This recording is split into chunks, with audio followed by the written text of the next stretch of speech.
Bonjour, bienvenue dans cette vidéo où nous allons faire quelques applications des inégalités de Markov et de bien-aimé de Chebyshev avec une variable de loi géométrique de paramètre 1 sur n, où n est entier, mais bien sûr non nul. Et voilà les trois inégalités que je vais montrer, que vous voyez ici. Alors, on a besoin d'abord de calculer l'espérance et la variance de x. Donc l'espérance d'une loi géométrique, c'est l'inverse de son paramètre. Donc là, c'est n. Et la variance de x, c'est égal à 1 moins son paramètre divisé par son paramètre au carré. Hein.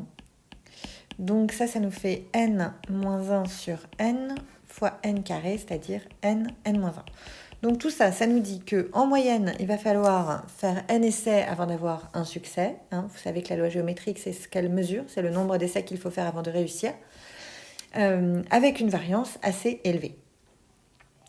Donc, du coup, on n'est pas quand même très étonné de montrer l'inégalité A. Donc, on veut montrer qu'il est très peu probable, surtout lorsque n grandit, d'avoir besoin de faire plus de n carré essais. Donc ça, c'est logique. N carré, c'est vraiment très grand par rapport à n, a fortiori si n est grand.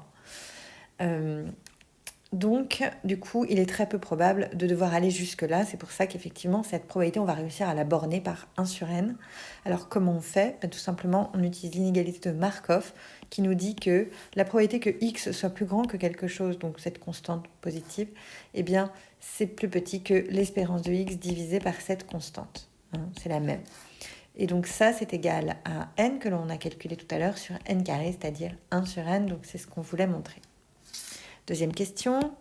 Alors, cette fois-ci, est-ce qu'il est possible pour x d'être plus grand que 2n? 2n, c'est en général, quand n est grand, en tout cas, beaucoup moins grand que n carré. Donc, du coup, est-ce que c'est possible? C'est pareil, je vais utiliser l'inégalité de Markov, qui est n, et donc, du coup, je montre que c'est 1/2. Donc, on sait déjà que cette probabilité va être plus grande. C'est normal. Ok, et ensuite j'ai la probabilité que x moins n soit plus grand que n. Alors ça, c'est un petit peu différent. D'ailleurs, il manque une parenthèse ici. Ça, c'est égal à la probabilité que x moins son espérance soit supérieur à n. Et là, c'est l'inégalité de bien-aimé de Chebyshev qui va nous aider. Hein, puisque elle nous dit exactement que cette probabilité-là est plus petite que la variance de x divisée par donc, ce scalaire-là au carré.